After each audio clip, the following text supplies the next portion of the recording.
Harrell. All right, everyone, welcome back to Conduit News Radio with Paul Harrell. This is Josh Waters filling in for Paul today.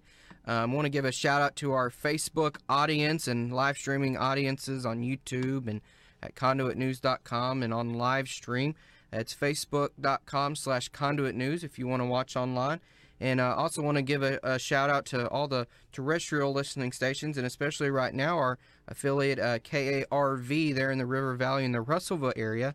And the reason I mention that is because right now we actually have Dr. Joe Cloud from the Russellville area, and he is running for House District 71 as a Republican for state representative. Good morning, Dr. Cloud. Good morning, Josh. Well, welcome to the show. I wanted to have you on to just have you talk about your race and how it's going. And you know, I think don't believe you've been on the show before, so kind of broader topics. Just a little bit about yourself and why you're running for office. Well, Josh, I appreciate the opportunity to be with you today. My wife Cherry and I moved to Russellville in the River Valley in 1986. After finishing a obstetrics gynecology residency at University of Arkansas for Medical Sciences in Little Rock. We established our home here and have been very blessed. I had a very blessed and great practice for over 28 years here. And about a year ago, Josh, after I had retired, started having some conversations with Senator Greg Standridge, and even after he became ill, every conversation I had with Greg would always go back to politics, and he kind of sparked my interest, I guess you might say, and then I had conversations with other folks. It's easy to sit on the sidelines, Josh. It's easy to not be involved. But when something gets on your heart, you go ahead and hopefully you step up. And so that's kind of what's brought me to this arena and what I'm calling a second career. I desire to continue to serve the people of the River Valley and the people of the state of Arkansas. And I think I can do that in the House of Representatives. Great. Okay. So you mentioned you are a doctor from the Russellville area, but on your Facebook page, I'm looking there and got some other notes here. You know that you're a conservative, pro-life, and pro-Constitution. So just talk a little bit about that and the issues that are passionate to you. Okay, I appreciate that, Josh. You don't have enough time for me to talk about pro-life. I promise you that. But in a nutshell, I've been pro-life all my life. I've been very active locally in the Choices Pregnancy Resource Center. I've been very active in the American Association of Pro-Life Obstetricians and Gynecologists. Very troubled by the fact that we have legally aborted over 60 million Americans now, and that's more than all of our wars combined. We've lost Americans in tragedies. In all of those combined numbers, we've aborted more human life than that. There's really two people that suffer with abortion. It's not just the unborn child, Josh. The statistics have proven that women who have undergone abortion suffer from depression. They suffer from an increased risk of substance abuse, suicide, even other medical issues, not to mention their reproductive organs only, but even breast cancer. So it's a huge issue for our nation. We started down this path in 1973, and there have been recent efforts to try to reverse some of the pro-abortion legislation, and I'm certainly on board for that. I am 100% pro-life. Great.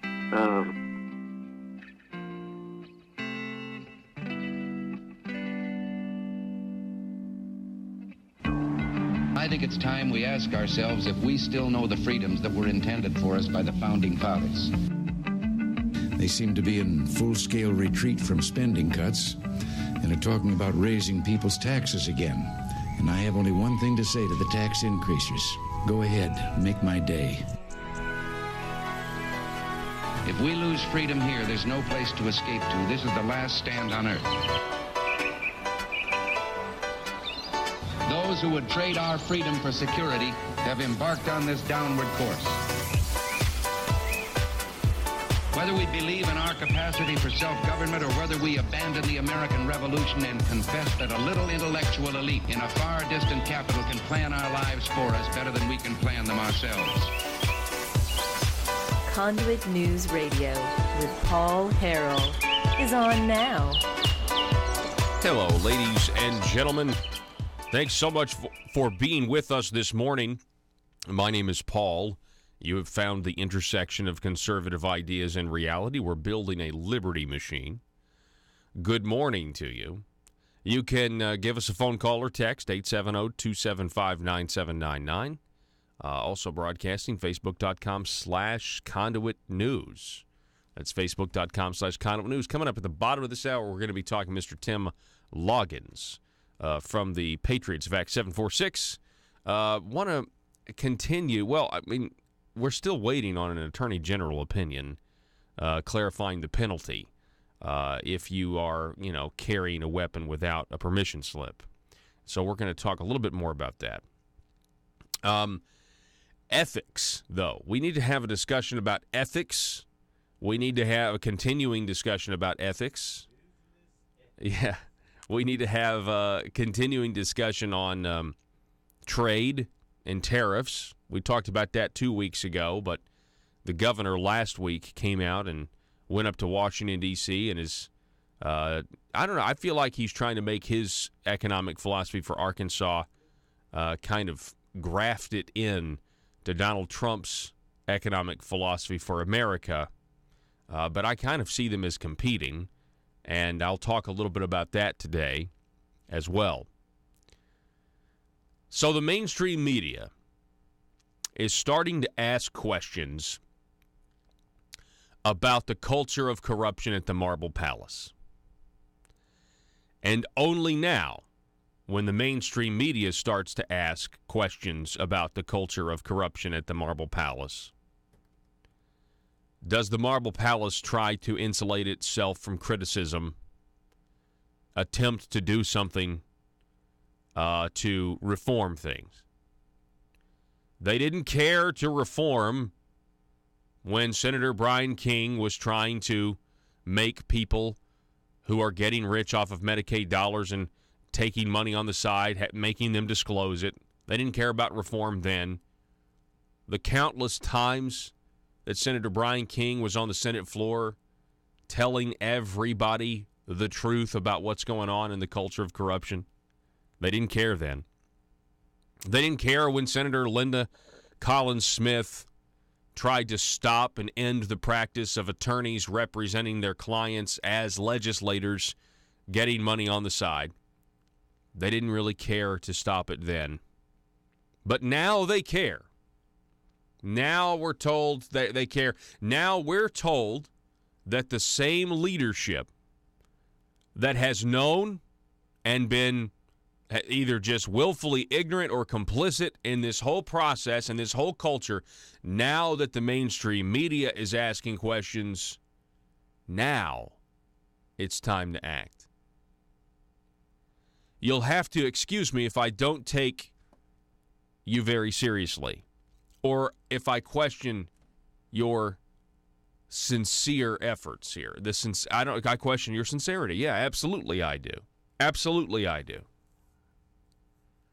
Of course, what I'm talking about is tomorrow at 11 o'clock, there's now going to be a press conference with the current President Pro Temp, Jonathan Dismang, Senator Dismang, and the next President Pro Temp, Senator Jim Hendren, who is the governor's nephew. And they're going to announce some ethics rules, proposals that they say are desperately needed right now. This is because we have Republican senators, Terry Rice, Bill Sample, now Linda Collins Smith, and we announced that yesterday, who are calling for the resignation of the governor's other nephew, Senator Jeremy Hutchinson. Now, Jeremy Hutchinson says he's not going anywhere. His attorney says he's not going anywhere. These are just accusations. These are just accusations. Well, there certainly is a lot of accusations. It seems like everybody knows that Jeremy Hutchinson has carved out a financial niche for himself, a very lucrative one, just like everybody knew Jake Files was doing the same thing, just like everybody knew John Woods was doing the same thing. They all know about this culture. And now they want to do something about it because the mainstream media is starting to ask questions, and you have Republican senators, thankfully, calling for the resignation of their colleague, which, to protect the integrity of the Senate, that should happen. Of course, there's not a whole lot of integrity in the Senate right now. There's not a whole lot of well, let's just talk about this for a second. The fact that the governor's nephew is the next president pro temp of the Senate, and I've said this for months now, means that the Senate is not an independent legislative body any longer. You people in the House of Representatives, you guys out there listening, you got to understand something. First of all, don't let what's happening to the Senate happen to the lower chamber. Yeah, I call it the lower chamber. I know that makes you mad, but I'm just saying, don't let it happen. The fact that familial relations essentially make the Arkansas Senate a state agency and not an independent legislative body, period. Okay? And to pretend otherwise is to be naive. So when we have the fact that these ethics rules are being proposed by the governor's nephew because the governor's other nephew is being asked to resign because he's mentioned in federal court documents from the Western District of Missouri, we should be a little skeptical here. We just should. This is who you picked as the messenger, and so it's just, to me, all suspect. It just is. It doesn't seem impartial, if you will. So here's the story. It's up. There's the front page, at least on my online version of the Democrat Gazette.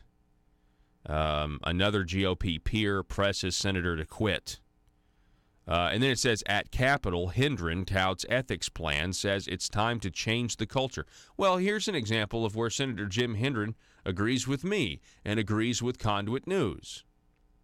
I want to change the culture down there, too.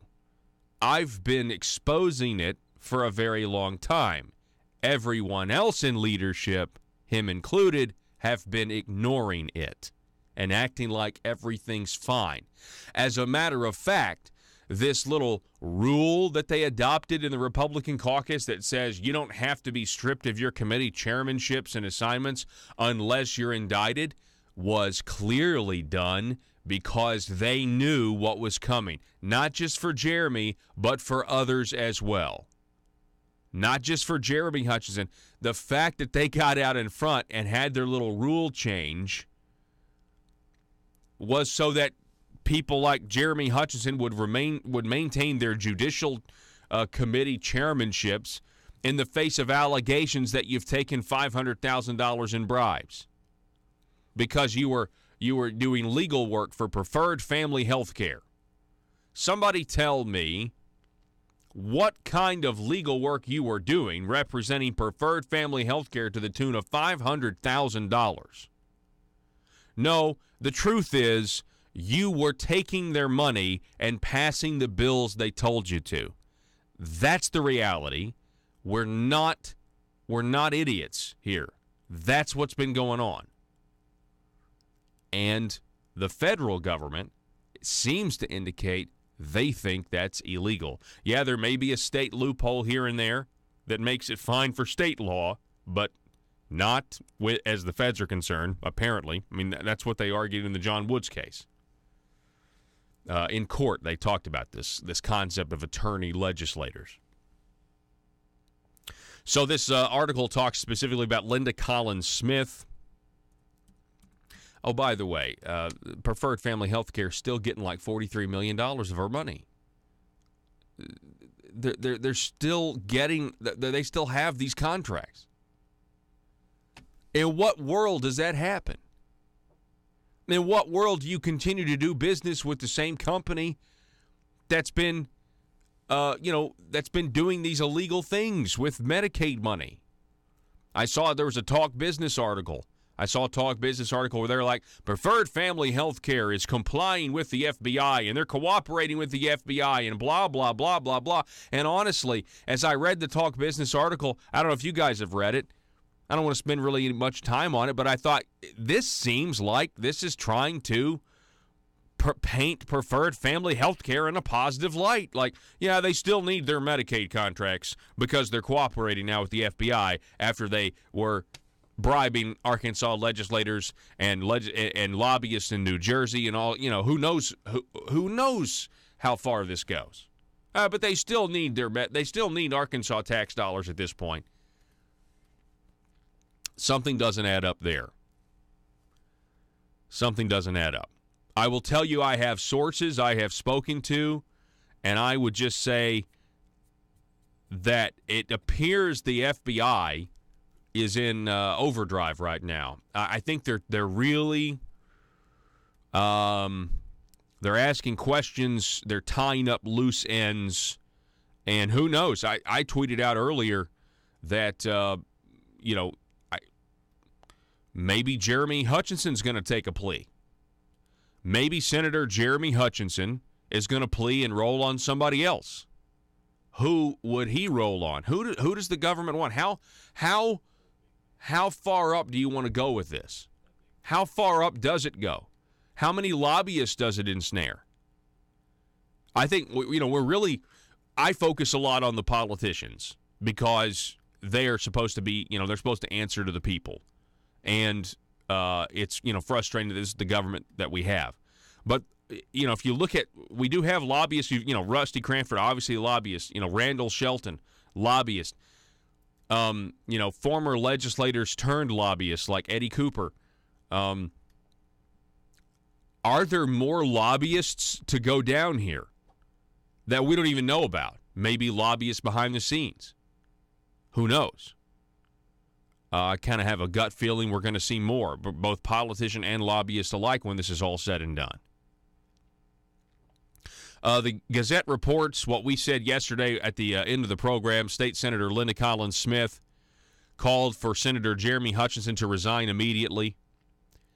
Collins Smith became the second member of the 8-member Senate Judiciary Committee to recommend in a written statement that Hutchinson, a Republican from Little Rock who heads that committee, depart from the legislative body.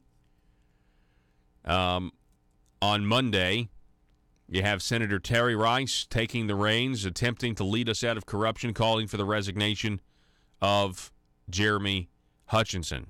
Thank goodness he did that. In her news release, Linda Collins Smith said she wants Senator Hutchinson to resign because, quote, the recent documentation of his conduct revealed in the information filed in the district court for the Western District of Missouri in taking bribes in his official capacity as a senator makes him unfit to continue to serve. Senator Hutchinson should immediately resign from office. That's exactly right. It's exactly right. You should resign. My advice to you would be, Senator Hutchinson, to take a plea, because I want to see how far up the ladder this goes. For the sake of the people of Arkansas, I want to see how far up the ladder this goes. Now, Senator Jim Hendren, the governor's other nephew, the future president pro tem, they're having a press conference tomorrow at 11. He says, according to the Gazette, I am determined to change the culture. Arkansas deserves better. I agree with you. I agree with Senator Hendren here. This is what I've been trying to do, what Conduit News has been trying to do for a long time by reporting the truth, by shining a light on the good old boy corrupt system, by exposing the fact and this is the truth, conservative policy and limited government policy solves this, fixes this. If you guys had been implementing the reforms the people of Arkansas have been voting for by voting for the Republican Party platform instead of the Democrat Party platform, we would not have all of this money for you guys to steal. The government would not be flush with all of this cash. And so that's why I'm frustrated. I can understand how you want to change the culture now that the mainstream media is paying attention and you guys look like a bunch of corrupt politicians. And not all of you are a bunch of corrupt politicians. But that's the perception right now, okay? So now you want to do something. But the fact of the matter is, if you guys had cut spending, there'd be less money to steal. Okay? If you guys had actually, left more money back in the hands of the people with actual tax cuts by now, it's been nearly a decade in Arkansas since the people have been voting for Republicans and giving them some sort of political clout and will, and it's almost been a decade, and we don't have any meaningful tax reform. We don't have any meaningful reforms that have broken us from this Clinton machine and the shadow that we're living in here with our government. It costs $8,000 a person to run our government. In the other states, it costs $5,000 that surround us. $5,000 a person. Something is very strange here. So, yeah, I know people don't. I mean, I'd love to talk limited government policy all day long. The fact of the matter is, we have to have honest government. And, maybe I would just say if they had been implementing the policies that they claim to stand for when they run for office, we wouldn't have to have a press conference tomorrow at 11 a.m. to highlight new ethics rules. You guys have had plenty of time to implement your own ideas before, and you didn't do it. Everybody knew this was going on. Brian King knew it was going on. Linda Collins Smith knew it was going on. There were other people that knew it was going on. Some of them that just stay silent. I mean, people knew what Jake Files was up to. People knew what John Woods was up to. People know what Jeremy... Folks, Conduit News tweeted this out, yesterday. And it's a flashback to a show that I did where you have an Arkansas dentist that accused Jeremy Hutchison of taking a six-figure bribe to alter the Dental Practices Act. I want to flash back to that a little later in the show today. We're going to continue with this here in just a moment. We got to take a break, though. Back in a minute.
Who's next to Zipline? Me, and I'm really excited about this. Sir, I'm sorry. The Zipline has a 350-pound weight limit, and frankly, I do not think it would be safe for you. Oh, that's okay. I self-identify as 180 pounds, so it's cool. Sir, that doesn't make any sense to me, and I'm afraid we can't let you ride the zip line. You're too heavy. I'm sorry.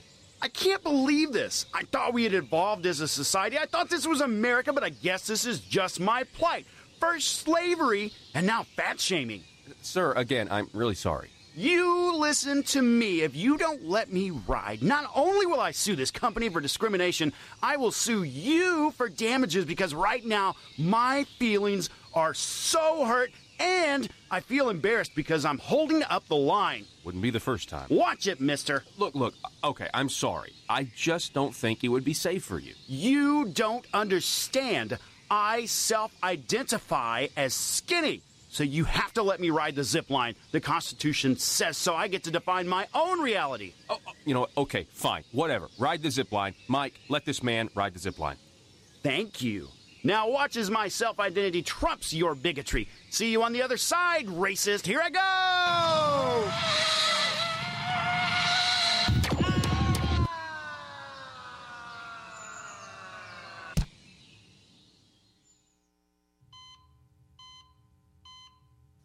Doctor, thank goodness. What's the prognosis? Sir, we've done everything we can, and you only have seconds to live. No, you cannot say that. I do not self-identify as a dead person. PHP Parody.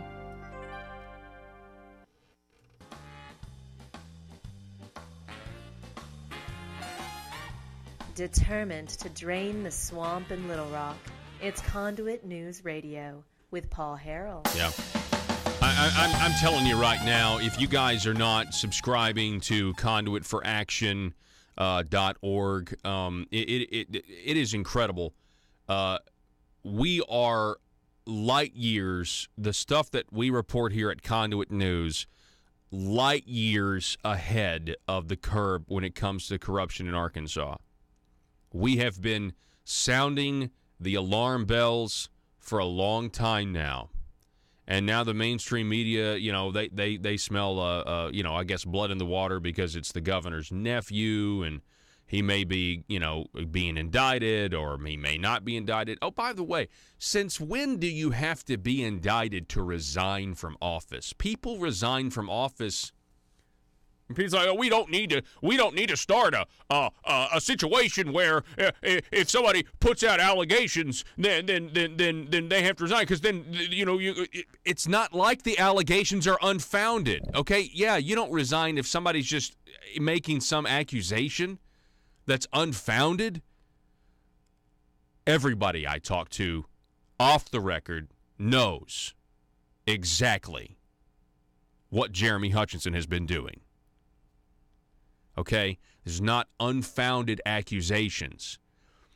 And it's crazy because they are now basically saying, it's now a judicial conspiracy because you've got these federal court documents and you've got the FBI that's under investigations and they've got the plea that Rusty Cranford, and now it's some mass. It's like it's in their minds. And I'm reading some of these people, we don't need them to resign. They need to be indicted first, and then they resign. In their minds, the accusations against Jeremy Hutchinson that have been swirling the Capitol for years, okay, they're now less legitimate now that a federal court's involved than they were when people were just talking and whispering and pointing fingers, being like, he's, we think he's dirty. Yeah, he's dirty.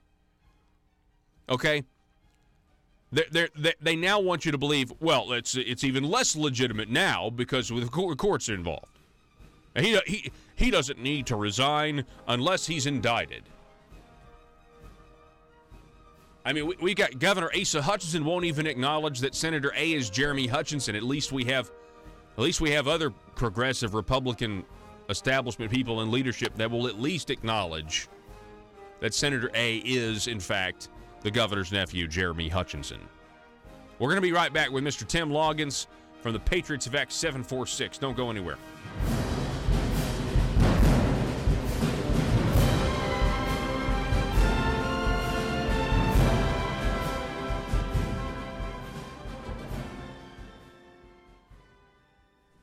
Pro-life all my life. I've been very active in locally in the Choices Pregnancy Resource Center. I've been very active in the American Association of Pro-Life Obstetricians and Gynecologists. Very troubled by the fact that we have legally aborted over 60 million Americans now, and that's more than all of our wars combined. We've lost Americans in tragedies. In all of those combined numbers, we've aborted more human life than that. There's really two people that suffer with abortion. It's not just the unborn child, Josh. The statistics have proven that women who have undergone abortion suffer from depression. They suffer from an increased risk of substance abuse, suicide, even other medical issues, not to mention their reproductive organs only, but even breast cancer. So it's a huge issue for our nation. We started down this path in 1973, and there have been recent efforts to try to reverse some of the pro-abortion legislation, and I'm certainly on board for that. I am 100% pro-life. Great. You also mentioned being a constitutionalist. The Constitution, in my opinion, and in the opinion of the Republican Party, Josh, the Constitution is a literal document. Mm-hmm. The United States, and I've found this as out visiting with people, the United States is a republic. It is not a democracy. That's right. Thank you for saying that. Many people are confused by that. I've been really amazed at the number of people that I've talked to that don't realize the difference or just think that we're a democracy. You know, a democracy, the majority rules. They can tell me to wear all gray clothes and to drive a certain automobile, or to not be able to drive an automobile or whatever, just by majority vote. But a republic is different from that. The republic has guaranteed by our Constitution, the power is held by the people, and then the people give that power to their elected officials.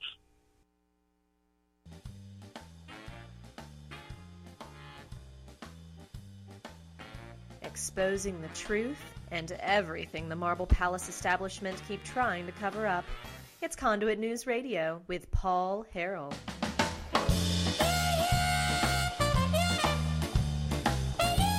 Yes.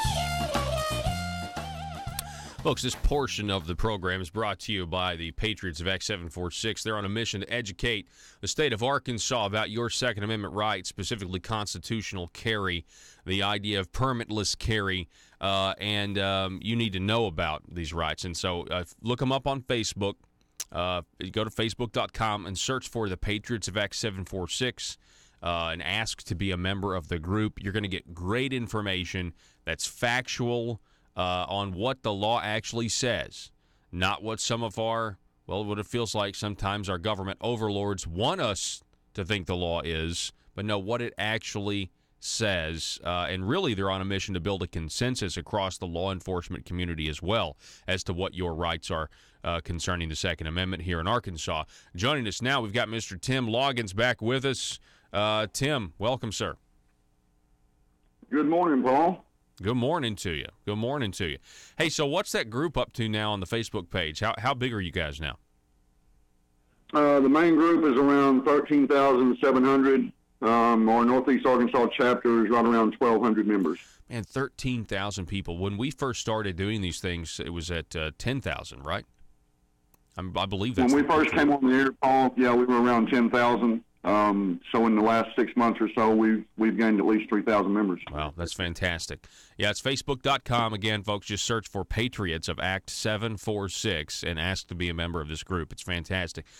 Tim, I wanted to have you on again because, I mean, we have been waiting, it seems like forever, on an opinion from the Attorney General. An opinion. Go ahead and refresh what the letter was. It was a letter from Linda Collins Smith asking for an opinion from the Attorney General. Tell us what that was about again. Around 6 months ago, and I stress that, 6 months, Senator Linda Collins Smith requested an opinion from Leslie Rutledge, the Attorney General, and it was a very simple opinion that actually gave Leslie some cover politically. It asked her to not revisit her opinion on 746. In fact, it just said, what is the law that requires a permit to carry a handgun concealed, and what punishment is there if you do carry a handgun without a permit? Very simple request, and she even asked her not to revisit her prior opinion on 746 because I think she really wanted to, not embarrass the Attorney General. She just wanted some clarity on the law. And so we're waiting. And that was 6 months ago. Yeah, 6 months ago. And where is it now? I mean, I'm not aware.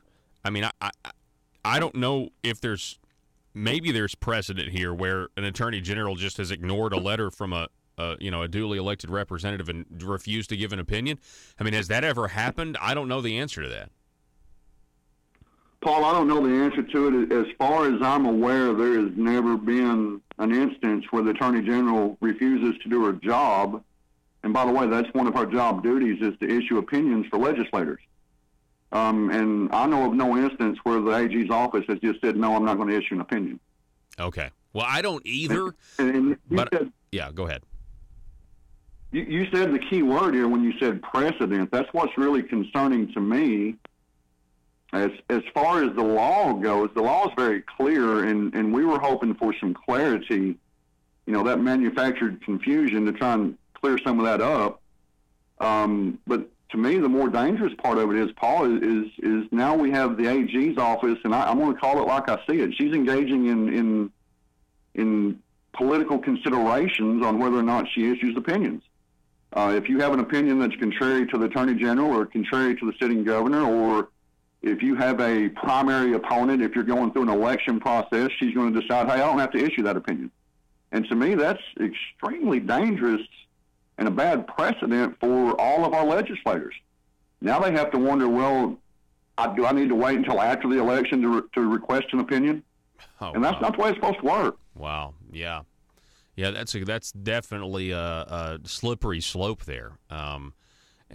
Certainly is. And from I'm trying to play devil's advocate. Just from their point of view, they may be thinking, well, you're asking for this opinion and you're trying to politicize it. But the fact is, there's no way you could prove that, and so it's better just to be impartial and just speak to what the law says. Let's forget about politics. Let's be above politics. The biggest thing we hear, Paul, is that the law is unclear, and I want to dispel that myth. 573-120 is the statute for carrying a weapon. 573-301 through 324 is the statute concerning concealed handgun licensing. And a lot of folks will say there's confusion on whether or not it's legal to carry a weapon concealed or open. You read those two laws and there's no confusion. And that's the only laws concerning carrying handguns. Mm-hmm. Now, you have some prohibited places and some things like that, but the law is very clear. And what we're trying to do is just, let's dispel this myth, this manufactured confusion. The law is clear. She could have done this opinion in 2 days, because there is nothing in the statutes anywhere in Arkansas that says you have to have a permit to carry concealed. And there's nothing in the statutes that says anything about punishment if you carry a weapon without a permit. Those things don't exist, and all we're asking is a clear understanding of what the law says from her office. That's her job. Mm-hmm. Okay, so... And so, the manufactured confusion needs to stop. Okay, so it's been 6 months. So my question is this.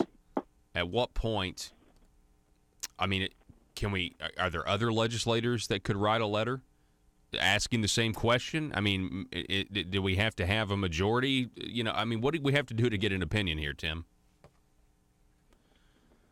Well, at some point, Paul, I'm not sure what the recourse is whenever you have the Attorney General refusing, but I am calling on current legislators to please join in and send a letter to the Attorney General and say, hey, we also request this same opinion and that you issue the opinion as requested by Linda Collins Smith. I think the legislators that are currently sitting need to do this just for the precedent, to dispel these political considerations on opinion requests. That would be good. I mean, have you already reached out to some lawmakers to see if they may be, if this is something that they're willing to do? I believe they will, Paul.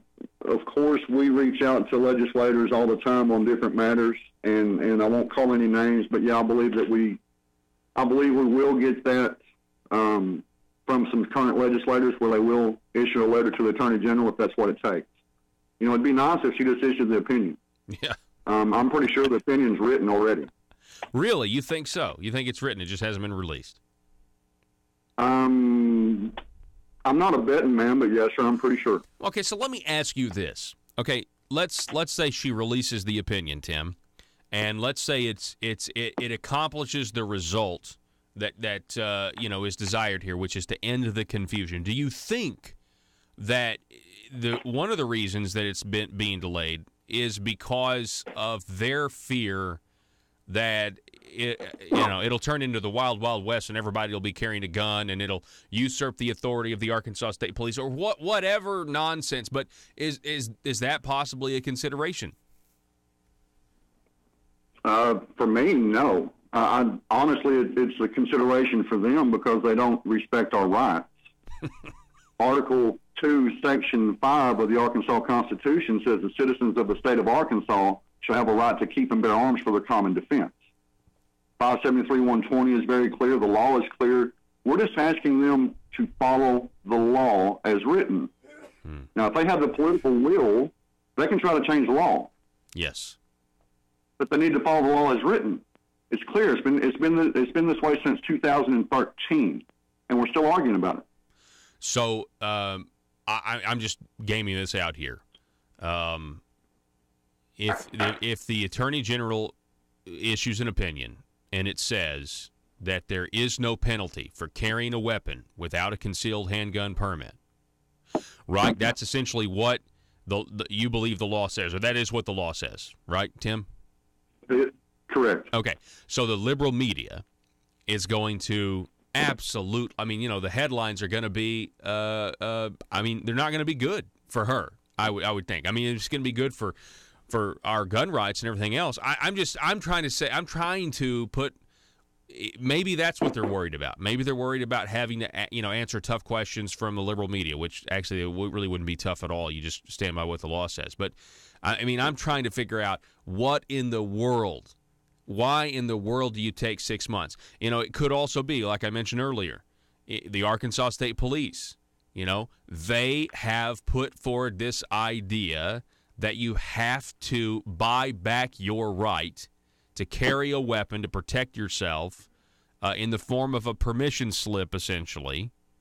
And if that were to get, blown up, that combined with the fact that, we have this constitutional carry in Act 746 right now with, I think they're just worried about one opinion completely legitimizing everything the Patriots of Act 746 has been saying for years now. Paul, we elect them to enforce the law, specifically when we're talking about the Attorney General, and political considerations shouldn't be part of that job. It's not her job to worry about what a reaction will be. It's her job to say what the law is. And she needs to do her job. It's that simple. Yeah. I agree with you here. I'm just trying to speculate as to why it's taken 6 months. It's extremely frustrating. So Tim, what is the Patriots of Act 746? What are you guys planning? What are you guys doing from here on out? You guys still having events and meetings and things like that? Yes, sir. We just Northeast Arkansas chapter just had an event this past weekend in Jonesboro. Representative Jimmy Gasway attended. Always invite our local elected officials to the meetings, and he was gracious enough to come to the event and speak. He reinforced to us his opinion that 573-120 does, in fact, make us a constitutional carry state, and he further confirmed that he would not vote for any legislation that changed that status. Good. That he is behind constitutional carry, and he's going to stand behind it 100%, and will help fight for us in the legislature this upcoming session. Good. That's good. And we're going to continue reaching out to legislators. I mean, that's what it's all about. Help us with the law. Help us expand our rights. And Paul, it's important to say it's our rights. We're not asking for permission. We're asking for you to help protect our rights, legislators. Yeah, a human. And it really is that simple. Yeah, and it's a human right of self-defense, and it's unalienable. Our founders thought it was. Think about this, and I've seen our mutual friend Gary on Facebook many times talk about the hypocrisy of being a quote pro-life state, but not having the freedoms when it comes to self-defense. Talk a little bit about that. I find it very interesting that we live in a society that wants cradle-to-grave control by the government, but yet somehow we don't expect our government to be pro-life from cradle to grave. That's kind of, you juxtapose those two positions and they don't make sense. Pro-life is from conception to death, natural death. And that includes the right to keep and bear arms to defend your life. It's not just about abortion or being against abortion, although that's a big part of it. And we're winning some battles on that front. But I think that's because it's such low-hanging fruit to say, hey, I'm against abortion. Well, yeah, that's part of the Republican platform. If you're a Republican, you're expected to be against abortion. But they don't include that second part, which is, you know what, well, I have an unalienable right to defend myself against attack, and that means I have a right to keep and bear arms for my defense. Yeah, you're exactly right. It is hypocritical. It really is. And we've said this before, but we have people who now look at weapons as sentient beings. I mean, that's what the liberal media would have you believe, that we have artificial intelligence that's actually inside the weapons and they're floating around. Versus, previous generations looked at guns as tools.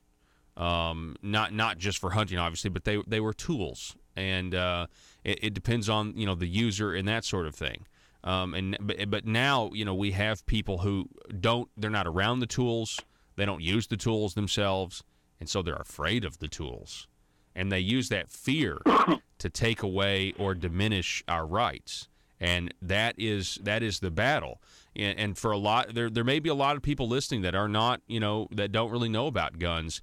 And they don't understand that the benefits of the freedom to protect yourself are not intuitive. It's not necessarily going to you're not going to miss the freedoms until you need the freedoms. But we don't want to get to that point. We want to have the understanding of these unalienable rights that our founders had so that we can preserve liberty. And we need a government, Tim, that quits taking away our rights and starts to protect those rights again. And that's what the whole government was instituted in America in the first place. It was instituted to protect our rights, not to regulate them away.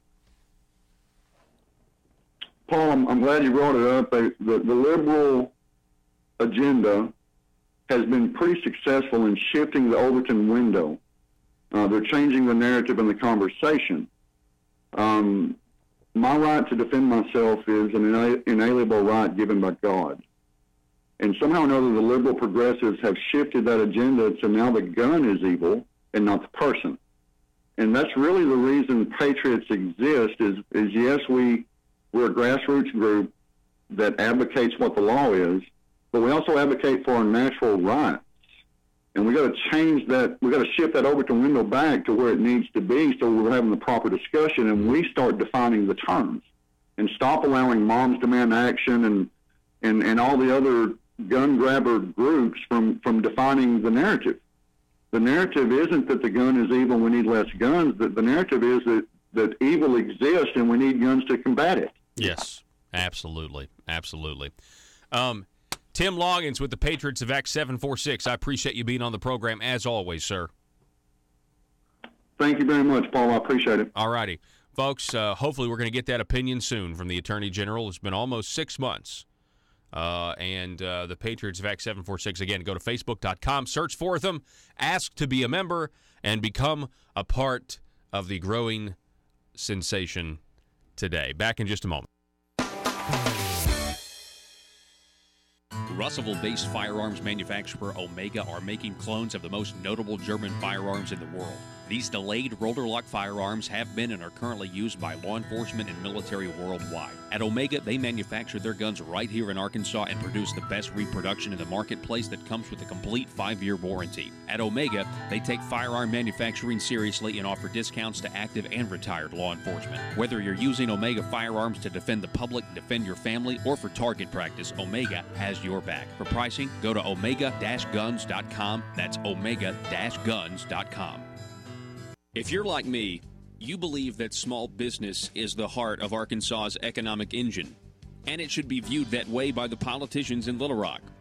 Conduit for Commerce also believes, like you and I believe, policies that achieve less regulation and lower taxation help small business in Arkansas thrive. Other policies like small, constitutionally consistent government and reducing citizen dependency on government keeps it from growing and expanding its influence on our daily lives. Conduit for Commerce works every day to educate the general public and legislators on these important priorities in the name of Arkansas small business. By the way, contributions to Conduit for Commerce are tax deductible. Log on now to conduitforcommerce.org and click on Contact Us on the right side of the page. That's conduitforcommerce.org. Go there now and learn the facts on protecting small business in Arkansas.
It's a PHP parody.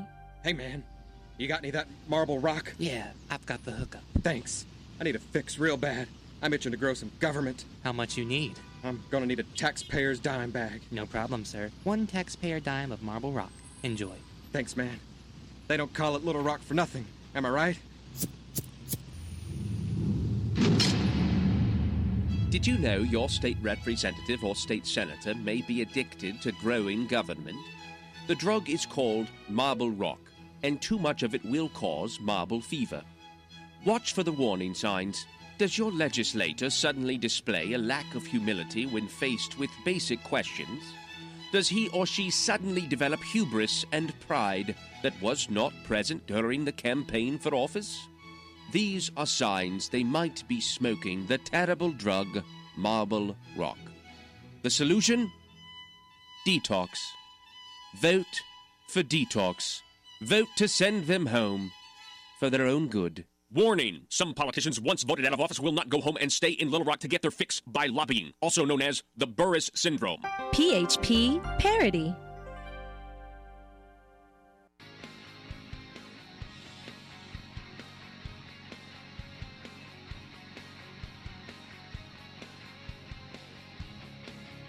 The intersection of conservative ideas and reality. Conduit News Radio with Paul Harrell. It's obvious now, if Rusty Cranford, if Rusty, whatever his name is, if Rusty Cranford had not pled guilty last week, Senators Jim Hendren and Senators Jonathan Dismang would not be holding a press conference tomorrow talking about ethics. I want you to think about that for a second. They're going to try to, give us new ethics rules or some sort of proposed ethics rule to discuss. And you know what they are? They're exactly what Brian King and Linda Collins Smith said, which is good. Good. I mean, it's a shame, and I'm probably going to continue to criticize you guys. But it is good, according to the paper. Make people that do business with Medicaid entities disclose it. That's Brian King. And having some sort of way to police attorney, client, legislators that are running bills for their clients. Those are the two bills, and it's crazy. But I want you to think about this. If Rusty Cranford had not pled guilty last week, this press conference tomorrow would not be happening. Isn't it interesting?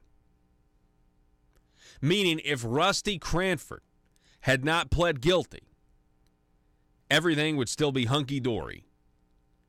Everything would still be fine. Nothing to see here. The culture of corruption that Conduit News reports on and that very few others report on doesn't really exist. Nothing to see here. Don't worry about it. But then you had somebody squeal. Not just a somebody. You had a connected member that attends court at the Marble Palace. You have somebody like Rusty Cranford, who is essentially political royalty, who knows everything on everybody. And who else is he going to give up? Who else is he going to cooperate? I don't know. I don't. But obviously, Senator Jeremy Hutchinson was one of the ones he gave up. And it is, I wonder if Senator Hutchinson is going to take a plea here. I really do. I tweeted about it last night. He should resign, though. Senator Terry Rice is correct. Jeremy Hutchinson should resign. Senator Bill Sample is correct. Jeremy Hutchinson should resign. Senator Linda Collins Smith is correct. Jeremy Hutchinson should resign. State Representative John Payton is correct. Jeremy Hutchinson should resign. Guys, if you guys are not willing to call for his resignation now, I don't know what it would take. I honestly don't know what it would take. I have people contacting me, and they are telling me that there are some accusations out there about what else the FBI knows that I can't substantiate. But if they're true, I think there'd be a lot more of you saying Jeremy Hutchinson should resign. Let me tell you that much. That's all I can say. But his attorney, did you hear what Jeremy Hutchinson's attorney said? Jeremy Hutchinson's attorney said, if you expect Jeremy Hutchinson to resign because of these accusations, then you should also call for the resignation of Donald Trump, because he's subjected to all kinds of allegations all the time. We're talking about substantiated allegations. Okay? Substantiated allegations. Everybody knows what's going on with Donald Trump is a witch hunt. If you're on the right, if you're even remotely on the right, you understand, and it's not. There's nothing substantiated. Plus, you have Trump is not the one under investigation here. I mean, James Comey himself said that Trump wasn't under investigation. But when you have everybody that tells you what's really going on with Jeremy Hutchinson, there is no comparison. And then you have court documents. You have court documents and statements of fact that say he took $500,000 in bribes. And yet, they want to rely on this rule in the Senate. Well, he doesn't have to get kicked off of his committee unless he's indicted. What a low bar. What? I mean, that is the moral low ground in ACE's culture of corruption. The news and talk of Northeast Arkansas. This is News Talk 101.3 FM and 12:30 AM KBTM, Jonesboro, an EAB radio station. It's a huge issue for our nation. We started down this path in 1973, and there have been recent efforts to try to reverse some of the pro-abortion legislation, and I'm certainly on board for that. I am 100% pro-life. Great.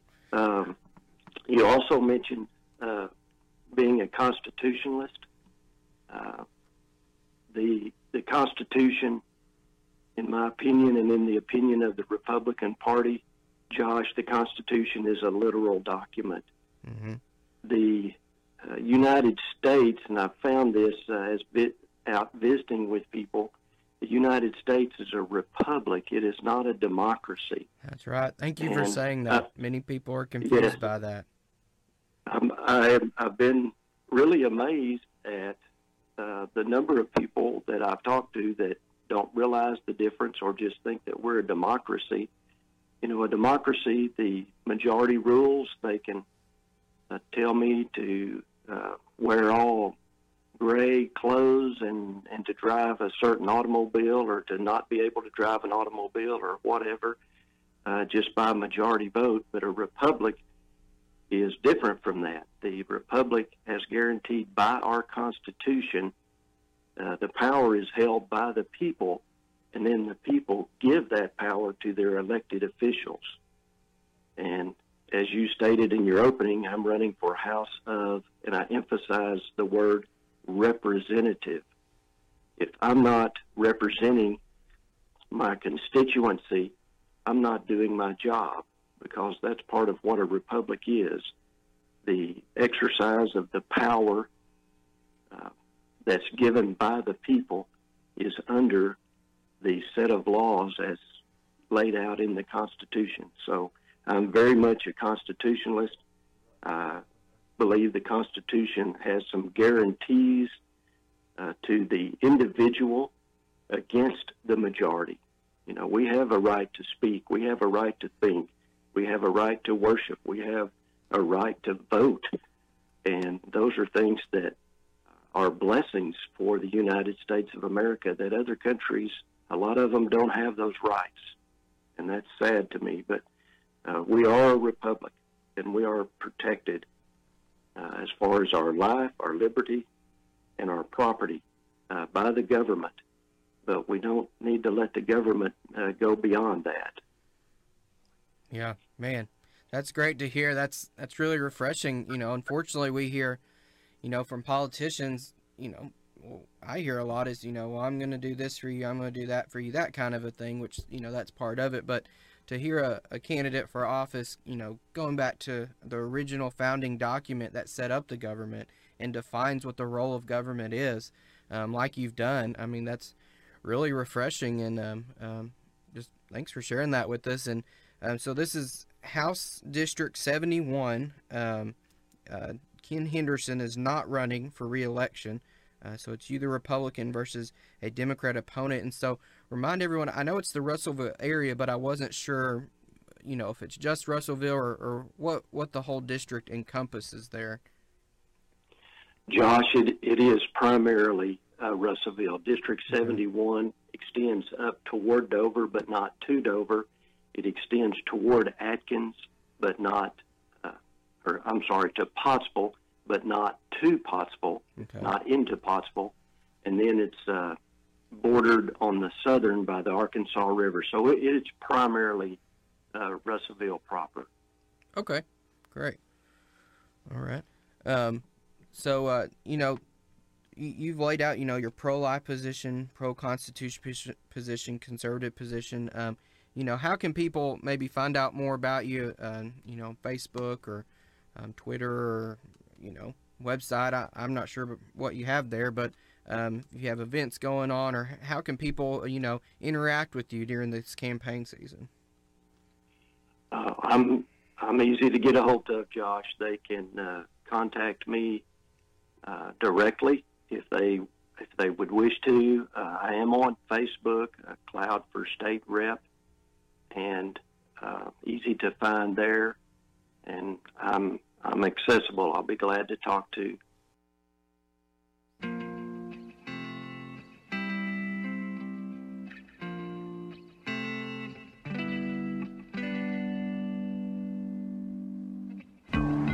I think it's time we ask ourselves if we still know the freedoms that were intended for us by the Founding Fathers. They seem to be in full-scale retreat from spending cuts and are talking about raising people's taxes again. And I have only one thing to say to the tax increasers. Go ahead, make my day. If we lose freedom here, there's no place to escape to. This is the last stand on earth. Those who would trade our freedom for security have embarked on this downward course.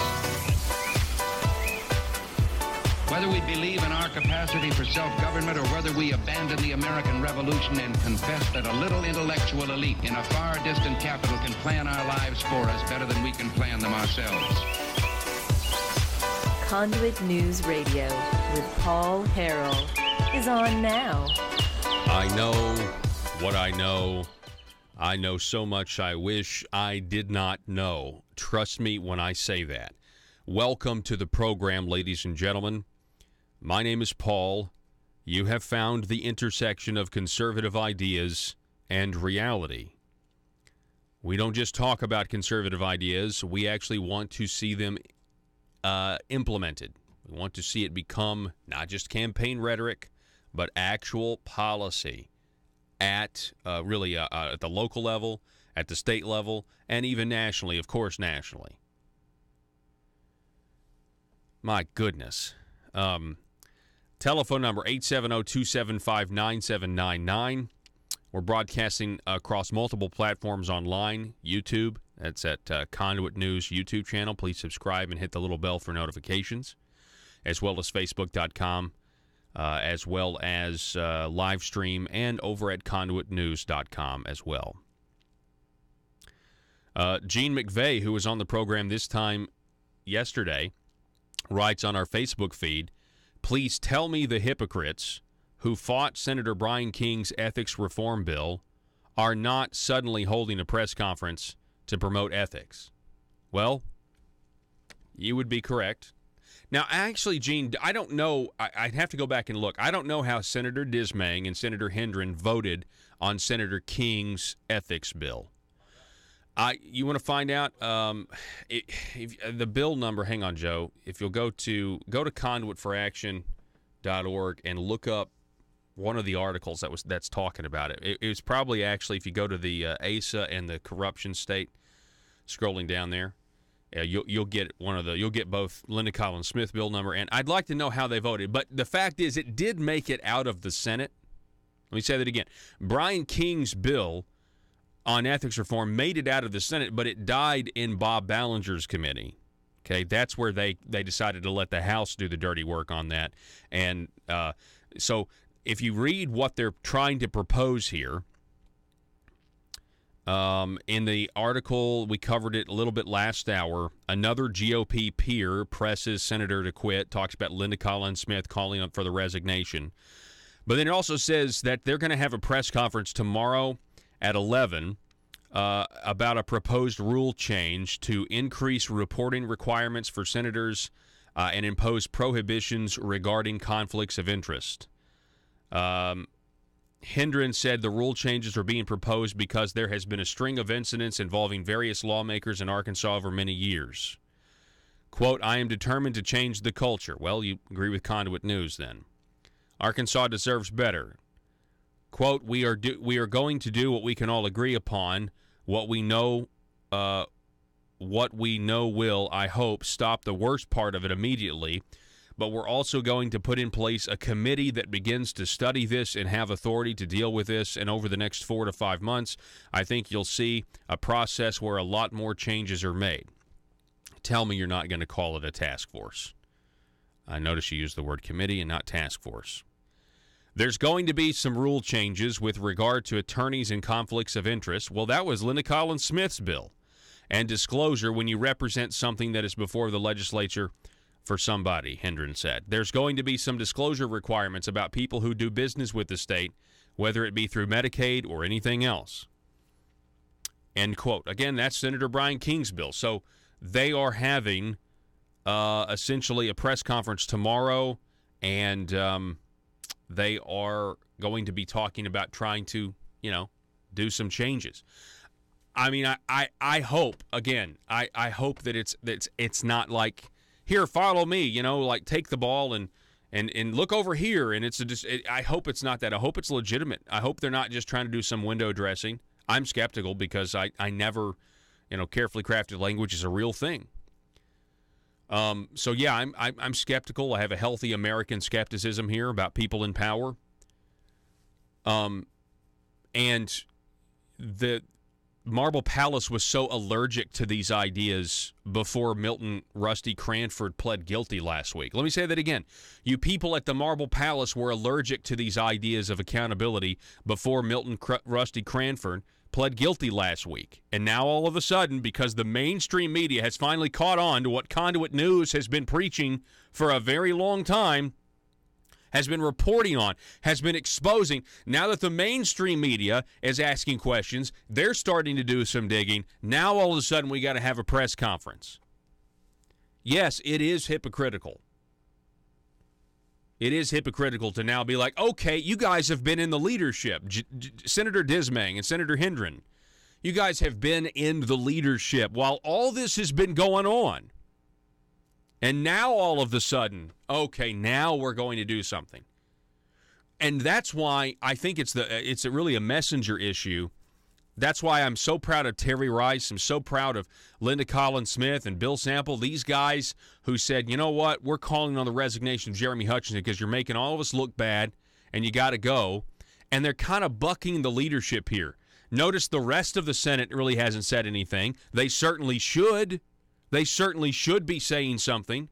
But I think there's a serious, anybody who actually looks at this from a broad view, there is a vast credibility problem here with the current leadership of Dismang and Hendren now all of a sudden saying, okay, now we want to do something.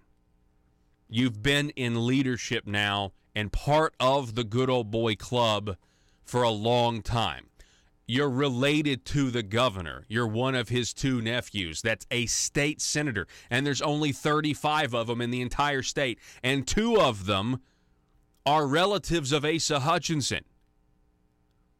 And you want to pretend like this, now that it's all, you guys have had an opportunity and your inaction speaks a lot louder than whatever you're going to say tomorrow. But all that being said, hypocrisy aside, and it is hypocrisy, I really hope that you guys actually do something to restore the confidence in the state of Arkansas, in our government, that where we have honest government. I'm to the point now where I'd rather have an honest Democrat than these corrupt Republicans. I'm serious. I would disagree on policy. I would fight them on policy, but at least they would at least they'd be honest and tell you, yeah, I believe in socialism or whatever. We can defeat that on its merits.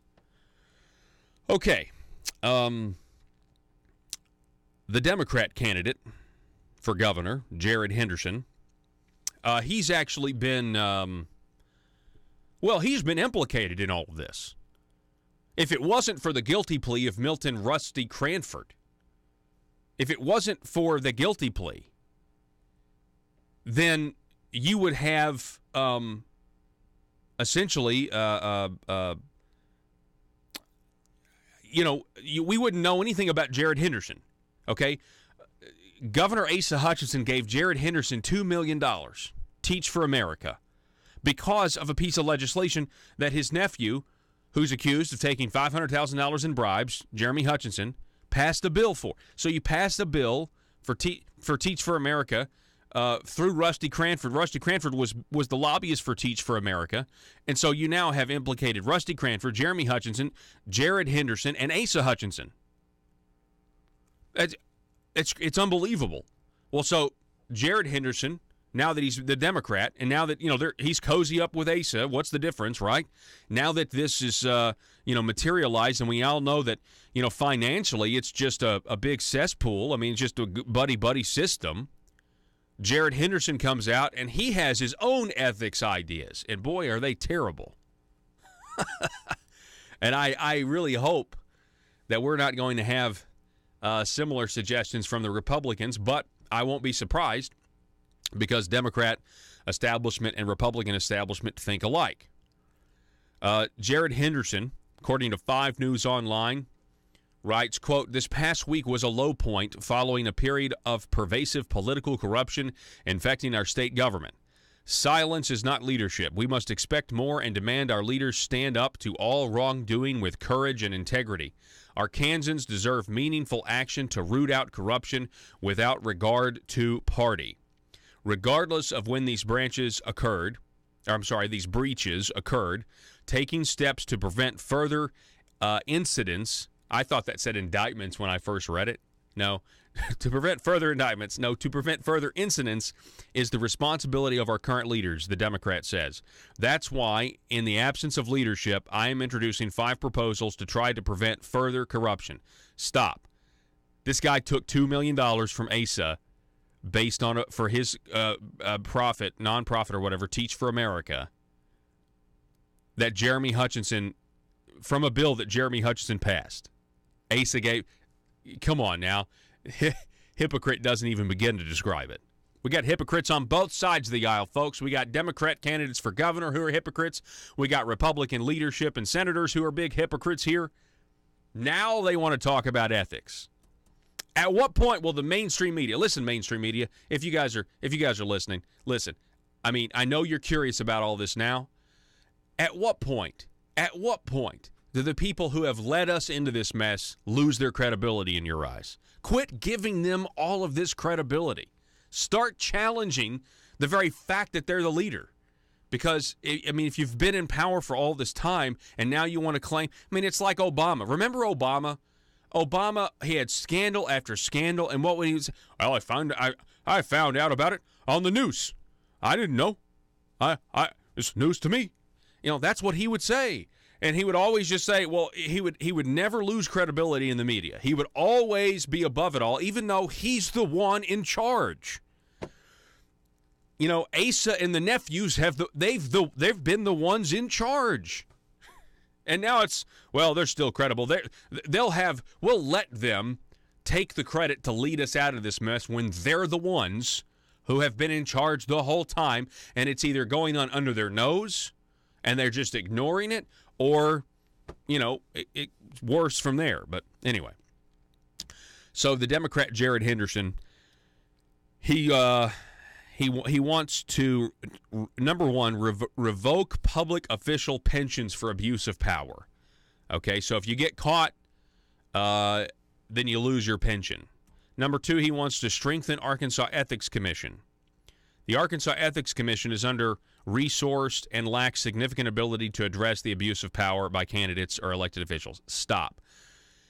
Any form of ethics reform that involves the Ethics Commission is probably going to be a toothless solution. Let me say that again. Any ethics reform that they propose to try to curb the corruption we see in the headlines every day that involves the Arkansas Ethics Commission is probably going to be toothless. And the reason is because those attorneys are appointed by the governor, and they are going to be they are a politicized body, okay? They're politicized. We need people and I'm just telling you, there's no way for it to not be politicized if the appointments are coming to the governor. Are coming from the governor. Number 3, equal ban on legislators becoming lobbyists. And here's number 4 and 5, which are just really, really dumb. Close the corporate loophole. Corporations are currently prohibited from making contributions directly to candidates. However, they can contribute to PACs, which then funnel money towards candidates. We must close this loophole to prohibit businesses from contributing to PACs. Well, okay, are you going to reverse it then and let businesses contribute directly to campaigns like they used to? I mean, at what point do we just say, are you an individual? Well, you can't even contribute. You just, I mean, that has nothing to do with this at this point, in my opinion. Number 5, shine light on dark money. Throughout several Arkansas judicial races, millions of dollars in dark outside money from unknown sources were spent to influence electoral outcomes. Arkansas must bring the power of elections back to the people. Any organization engaging in any political activity, including political television ads, must fully disclose who its donors are and have that information publicly available online. So the Democrat candidate for governor wants to violate your freedom of association so that if you donate to a group that you agree with, they'll know about it and can target you. And make no mistake about it, that's the only reason they want to do it. There is no perfect system out there, but if these guys, and I hope the Republicans don't go along with this, but if they want, there's been some that have said on Twitter before. I mean, Senator Hendren, back when the scorecards came out that he disagreed with, and he made his scorecard of scorecards, he wanted donors. He wanted people to have to disclose their donors. And the only reason he wants the donors disclosed is so he can target them for reprisals, to punish them for contributing to groups that are conservative or more conservative than he is. Oh, and on that, I would like to say, to me, it does seem hypocritical. Jim Hendren has spent more time making a scorecard of scorecards than he has been focused on Arkansas corruption. Now he's focused on it because the mainstream media is focused on it. He spent more time complaining about some sort of weird conspiracy theory where there are these different separate conservative groups that somehow all gave establishment Republicans negative ratings. And it must have been a conspiracy. It couldn't possibly be because these groups are just objectively analyzing what you did. Not what you said you did, but what the vote in the bills actually said.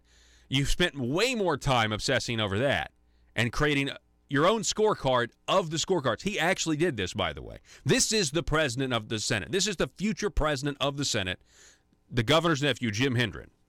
He spent more time on scorecards of scorecards than he has focusing on Arkansas corruption. But now, all of a sudden, he wants to have a press conference tomorrow and talk about ethics. This is, well, I've gone over. We're going to talk more about this and the current corruption. Jeremy Hutchinson, Senator Jeremy Hutchinson, you should take a plea and you should resign. Back in a minute.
Money, power, prestige, essence.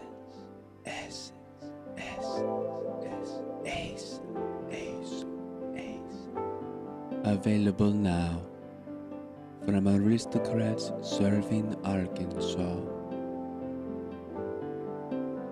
From the Nata Rhino collection.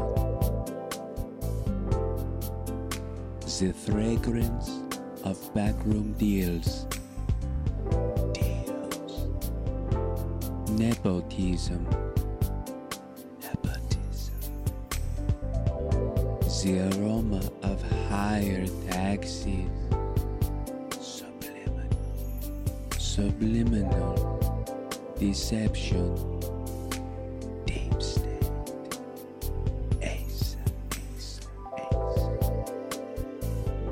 Made right here in Arkansas by a taxpayer-funded Chinese factory.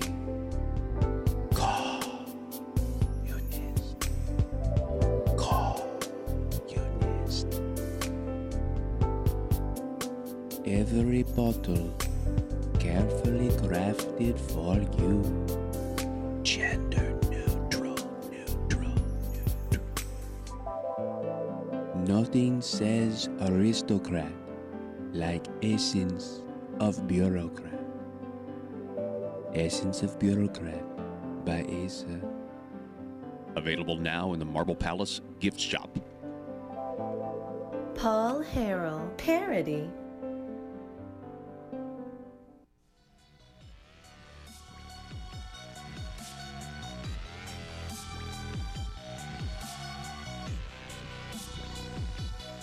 Need your daily news fix?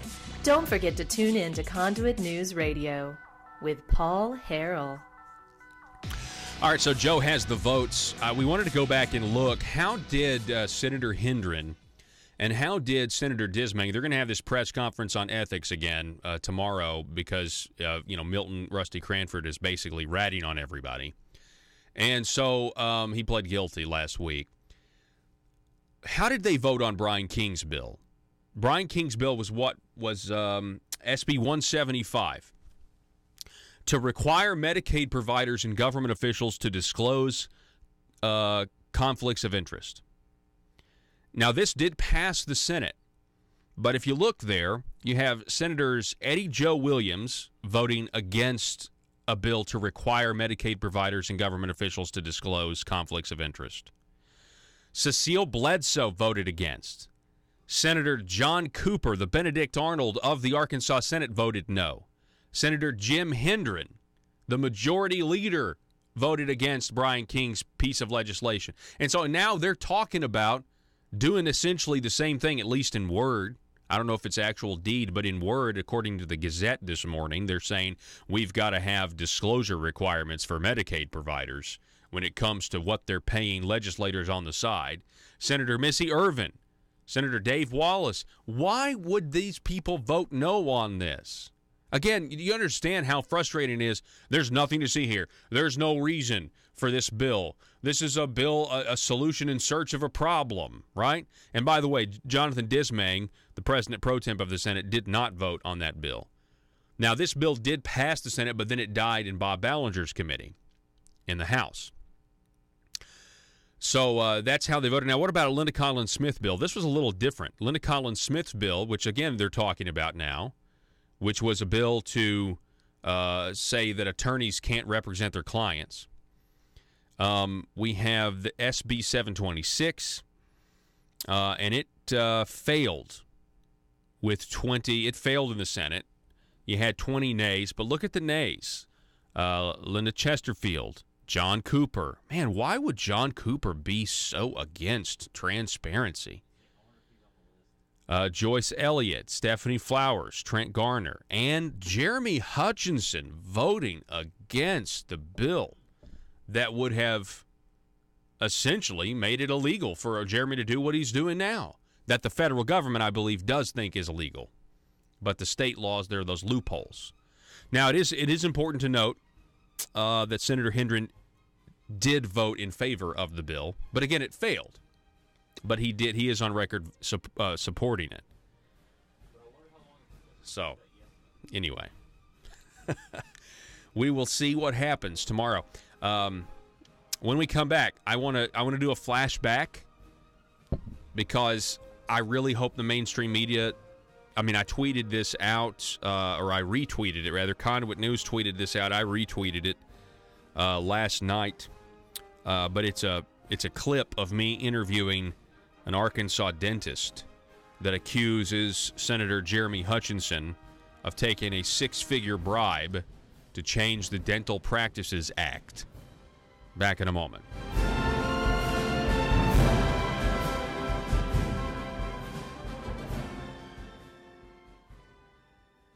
Anyone, doesn't matter about your party affiliation. It's just my heart's desire to serve. If I could say quickly, I went back to several conversations I had with Greg, and one of the greatest blessings he received out of being a senator was when people would call him with what to them were insurmountable problems, and he was able to help them navigate because of his position. So, that's what I want to do. I want to be able to serve the people of Russellville and the people of the state of Arkansas. Well, that's great. The heart of a servant, that's straight from the Bible, and it's great to hear Senator Standridge's legacy is living on in others. I'll give you the last word, Dr. Cloud, before we head to break, and just anything else you want to share with the voters out there. Well, yes, Josh, since you mentioned the Bible, our Pledge of Allegiance to the flag of the United States of America, not only to the flag, but then there's that word "and" to the republic for which it stands, and we discussed that, one nation under God. Mm-hmm. So I would just like to be able to point out that word God means the Jehovah God. It's the Yeshua of the Old Testament. It's not something that man has made with their own hands. It's not something that we conjure up. The founding fathers believed in the God of Abraham, Isaac, and Jacob, the God of I Am. And so that's the God I believe in. And that's who ultimately I want to serve and want to please. Amen. Well, Dr. Cloud, I appreciate you coming on. I appreciate that testimony there as well. Your stand for Christ. It's really refreshing to hear this morning speaking with you, and just want to thank you for coming on and just let us know how we can help, and best of luck to you. Okay. Thank you very much, Josh. I appreciate the opportunity. Yes, sir. Well, take care. And we are going to go ahead and go to a break here. We want to thank Dr. Joe Cloud for being on. He's running for House District 71 there in Russellville. And that election will be coming up in November. And like he said, he has a Facebook page. I pulled that up. It's Joe A. Cloud, MD, on Facebook. Looks like you can find out some more there and see some pictures and posts he's made about his candidacy for state representative. So we're going to go ahead and take a break. You're listening to Conduit News Radio with Paul Harrell. This is Josh Waters filling in for Paul today, and we'll be back after this.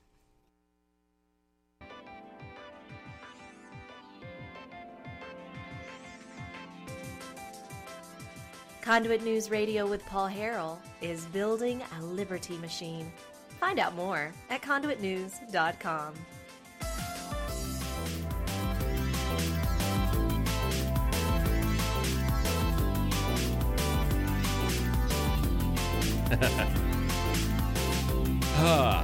All right. So, as a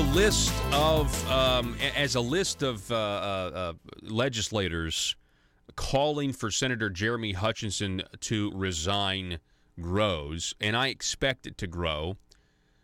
Conduit News reported that a source yesterday said that the House was ready to release a letter calling on the resignation of Jeremy Hutchinson or condemning the current state of affairs when it comes to attorneys representing their clients as legislators, or legislator attorneys representing their clients passing bills for them.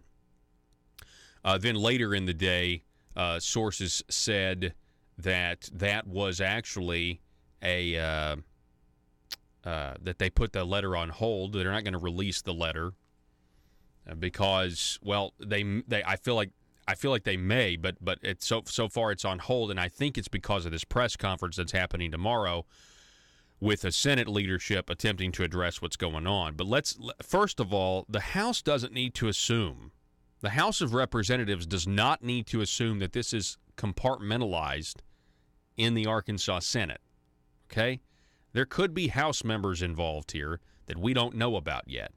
So you need to think about that, okay? Check out this tweet. Go to the tweet first, Joe, if you don't mind. I want to show this. This came out yesterday, a flashback to when an Arkansas dentist accused Jeremy Hutchinson of taking a six-figure bribe to alter the Dental Practices Act. Relevant portion begins at the 2-minute and 44-second mark. This was an interview I did with a Dr. Jim Phillips. We were talking about ACE's dental board power grab, how he was ignoring the Dental Association's picks and instead picked a guy from a corporate fly-by-night operation that had a narcotics violation on his license. And they since took it away from that guy. But that was the news at the time. And we were highlighting the fact that you have ASA that's trying to consolidate the plant board. You have the dental board. There's all of these things that were going on. That was kind of the news at the time. And I was shocked. I was absolutely shocked when this Arkansas dentist actually accused Senator Jeremy Hutchinson of taking money in order to alter the Dental Practices Act. This was back in December of 2017. And that's why you're going to see, those of you watching, you're going to see the Christmas wreath in the background here in the studio. Joe, go ahead and cue this up. This is what was said. So this is not just some court documents in the federal court, Western District of Missouri. Everybody knows these accusations have been out there for a long time, and that is why Senator Hutchinson should resign. Go ahead and hit play. Well, apparently this didn't sit very well with Dr. Burris because he enlisted the help of a Senator, Jeremy Hutchinson. The governor's nephew. The governor's nephew. I understand that this was a cash transfer to initiate this legislation to what we call open the Dental Practice Act. In other words, the Dental Practice Act is like any other law in Arkansas. It can be amended, but it takes a legislative initiation of an act to amend this. We guard the Dental Practice Act because we don't want other people coming in and making laws that the dentists have to follow that are non-dentist. The dentists over the last 100 years have pretty well protected the rights of their patients, and that's always been the number one thing, is protecting the rights of the patients. Didn't have anything to do with making money. It didn't have anything to do with who was, giving the services. It was just the patient always came first. We were always concerned, the general dentist, that if the Dental Practice Act was opened by somebody that was a non-dentist, legislation would occur that was not in the favor of the patient, and that's exactly what happened. The law was introduced by Senator Hutchinson. It was passed last year, and it significantly changed the Dental Practice Act that had been in place for 100 years. Okay, that right there is a lot.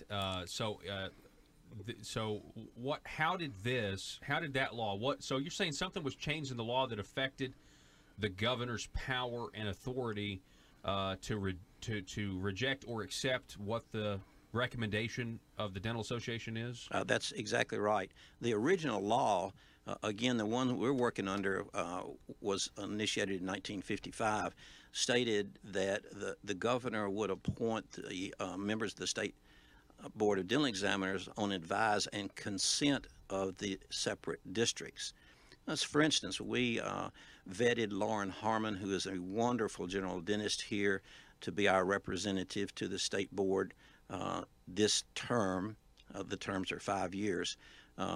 She actually took time out of our practice to went and sit in on some of the State Board meetings to prepare herself, and then we got the notice that she was not going to serve.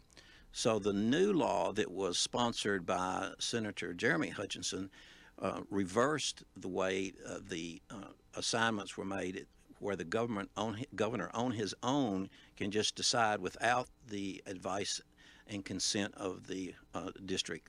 Okay, so all right, stop. The next question then would be: now this was again, that's a flashback audio of where you have apparently it is common knowledge that Senator Hutchinson's services are for sale as a legislator.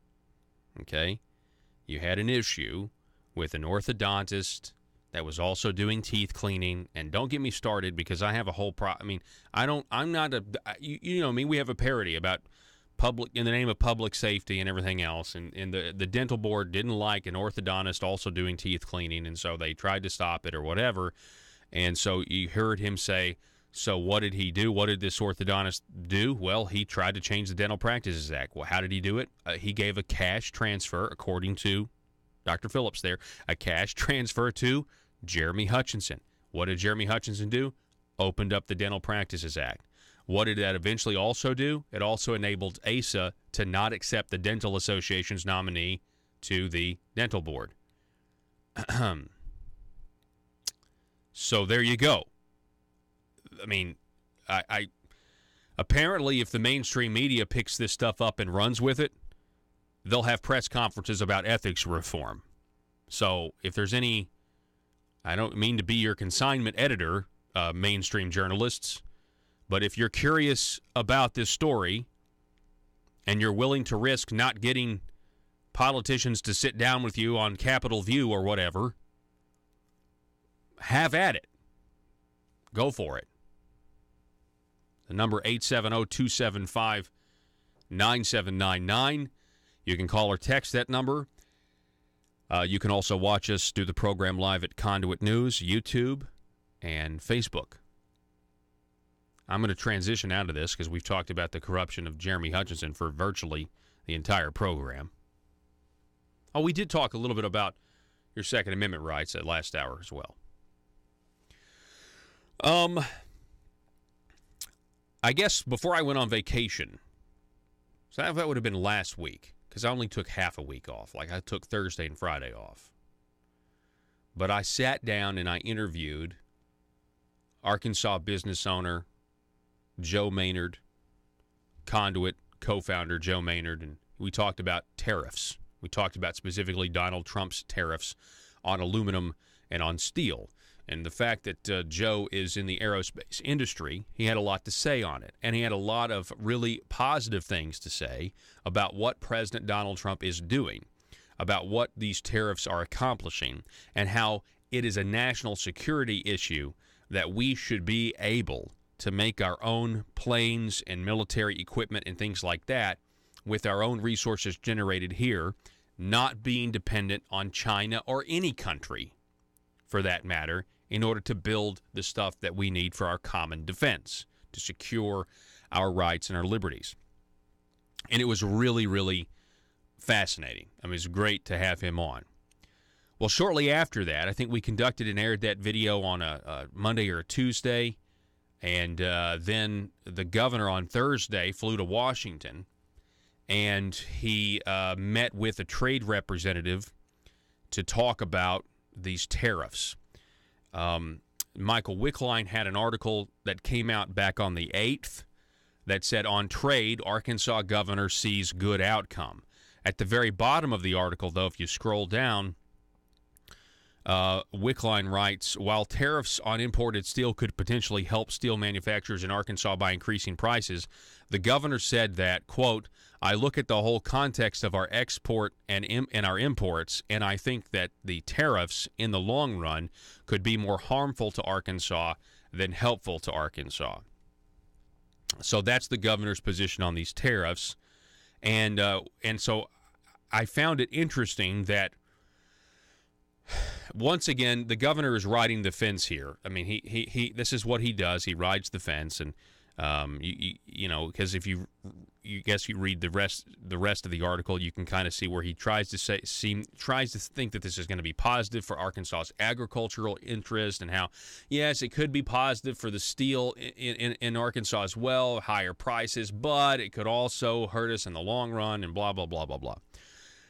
The interesting thing I thought here was how Asa Hutchinson, according to this article, is trying to graft or weld, pun intended, is trying to weld his economic philosophy about how to bring so-called jobs to Arkansas into Donald Trump's America First philosophy.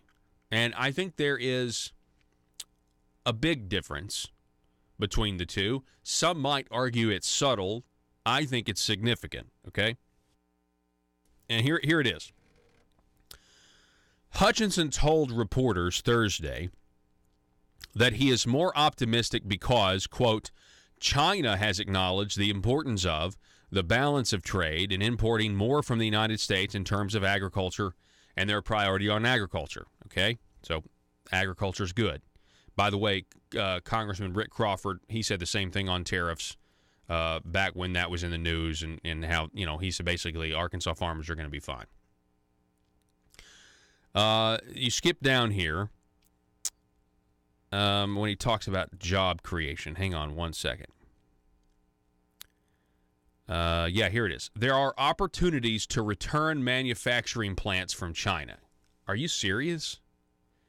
I mean, I know our stuff's going overseas. Okay, it's true. Our manufacturing has gone overseas to China. That's true.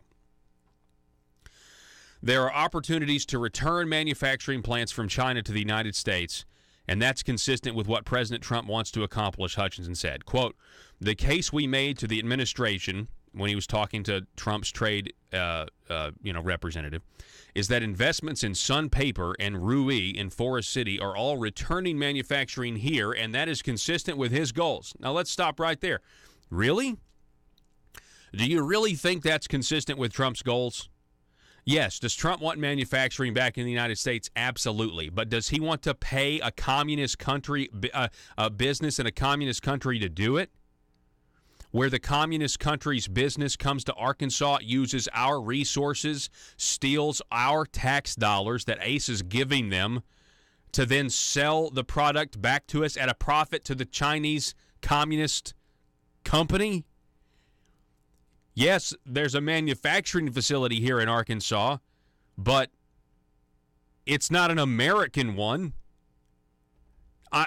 Again, you may think it's a subtle difference. I think it's a significant difference, and I think Asa is trying to kind of craft his economic policy into Donald Trump's America's First policy. Tell me I'm wrong. I mean, it's debatable, but this is just how I see it as I'm reading this. He says, he's proud of the. I wonder if there's been any pushback. Saying, what are you doing, man? What are you doing? Giving existing Arkansas tax. All right, you got an Arkansas business owner who's in manufacturing. He's got an existing business. He pays taxes. He has skilled workforce.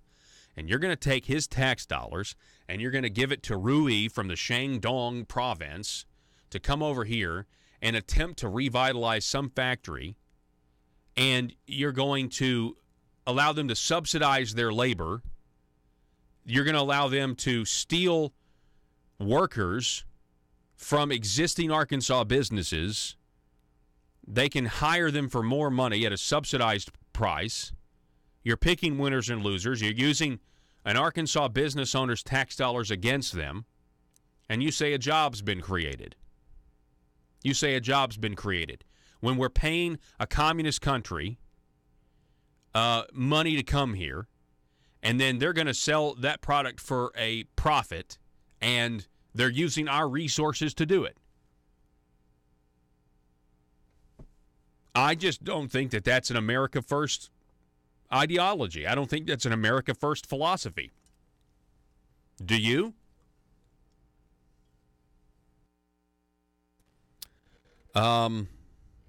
So Asa says that giving your money away to these communist companies is consistent with Trump's effort to bring manufacturing back to America. Just so we're clear, that is what he is saying. Now, I can't speak for Donald Trump. I can't, obviously. But Donald Trump is all about getting America a better deal. That's why he's doing these tariffs. So, at least on the rhetoric side, he's all about getting America a better deal. What about getting Arkansas a better deal? Is this really a good deal for Arkansas, or is it just good press for Asa and good for the communist Chinese companies? According to Asa Hutchinson and his economic philosophy, if you give Arkansas tax dollars to a communist Chinese company and they come here and they hire away existing people from existing businesses to the company, to the new company, the subsidized company, Asa's economic philosophy, their little tally mark would say 1 job created. How many jobs? That's not a job created. That's a job transfer. We have a skilled workforce problem in this state and in this region. How many, the real question is, how many people that go to work for the taxpayer-subsidized Chinese communist company are sitting on their couch right now doing nothing and on welfare, and after the investment, after the giveaway, are now at the factory working? That's an actual job created. Their numbers are distorted. Their whole mentality is distorted. Asa Hutchinson would do better and create way more jobs if he would eliminate the corporate tax here in Arkansas and treat all businesses like they're treating the Chinese communist businesses. He goes on, there are opportunities to return manufacturing plants from China. That's consistent with President Trump. So he says, quote, so it's an education effort, and it was very instructive for the trade representative. Listen to this. What is Asa saying here? He's saying he's trying to educate Donald Trump's trade representative to get him on board with Arkansas giving away our money and recruiting communist Chinese companies to open up shop in Arkansas. That's what he's saying. So it was an education effort, an attempt to educate, and very instructive for the trade representative. He is very focused on steel, but I think the equipment and the timing of this investment is a different issue, so I'm optimistic that we can work through that, and our communication with Sun Paper from the Shandong province is we will make sure that we are fully focused on helping them with the project, getting it accomplished here, end quote. We got to take a break, but yeah, I disagree. I don't think that fits into Trump's America's First economic policy at all, but I do understand why Asa Hutchinson would want it to, and I'm sure you can understand that as well. Back in just a moment. Russellville-based firearms manufacturer Omega are making clones of the most notable German firearms in the world.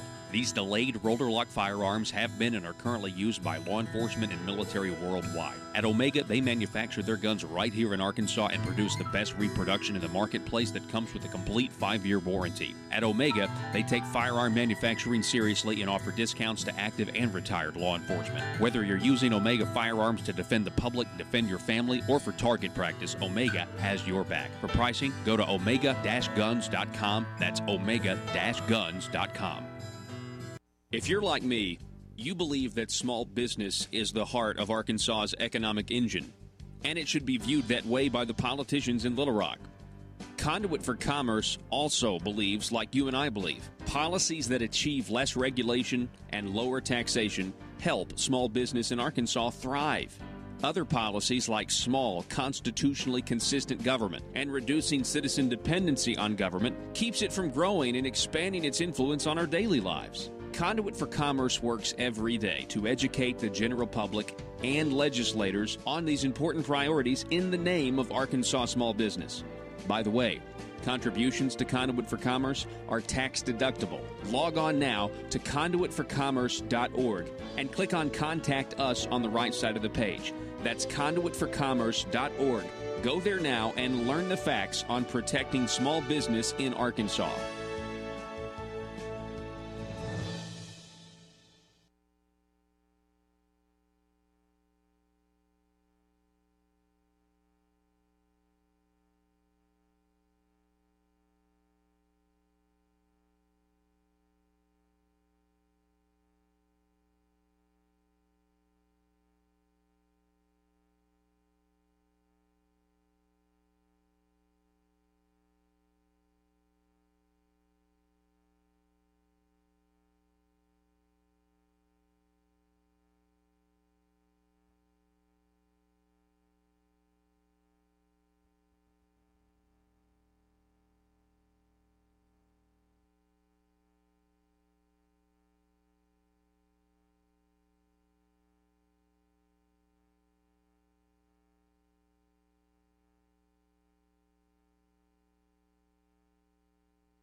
its mother government.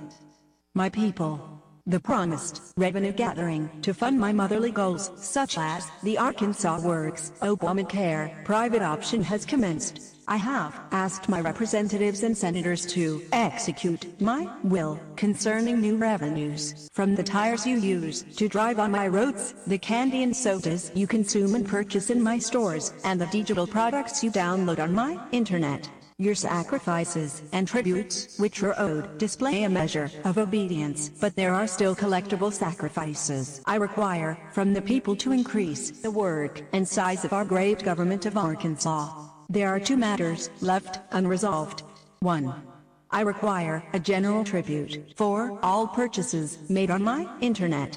Not just digital products, but all products. My dear children, there are those who would thwart my motherly goals of progress. If you see them, please combat their misguided notions of freedom by using phrases like mom and pop, and tax cheat. 2. I still require more revenue sacrifices concerning your consumption of my gasoline. I require your undying loyalty on the subject. Subjects, in conclusion. More revenue is good. Static revenue is bad. This message was brought to you by your stewards, aristocrats serving Arkansas. Thank you, my children, in advance for your required and expected obedience that keeps society safe and prosperous. And always remember, from cradle to grave. PHP Parody.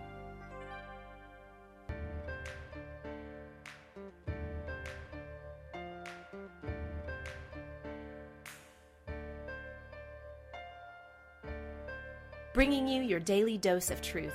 It's Conduit News Radio with Paul Harrell.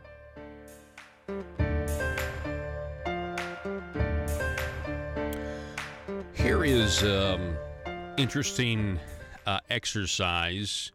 We have a lot of millennials who are growing up. They have undoubtedly played organized sports in some way, but a lot of millennials have no way of knowing the proper context of a republic versus a democracy. And because of our education system, because it's terrible. I mean, I think the educational bureaucracy has gotten to the point where even if you have the goodwill of a teacher as an individual, I really am worrying. I mean, I really think it's that far gone. But if you wanted a good analogy, a lot of these millennials have grown up playing organized sports, and they know how crazy parents can be. So if you ever want to explain the difference between a democracy and a republic to your child, imagine a Little League baseball game where there are no umpires. And instead of the umpires, you have the parents in the stands that are calling the balls and the strikes.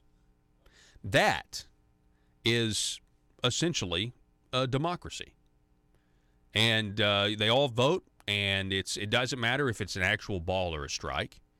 It's whatever they say it is. They, in a way, define their own reality. Versus a republic, which would be, no, we have umpires, and they're impartial, and they're not perfect. The republic is not perfect, but it is a limit. It is a check on the mob mentality to say, no, this is a ball, and this is a strike, and you're safe, and you're out. This is a foul ball. This is a fair ball. This is a home run. This is not a home run. That is the difference, parents. And by the way, parents at Little League baseball games, come on, man. What are you guys doing? It's only a game. We will see you tomorrow. Arkansas, be safe.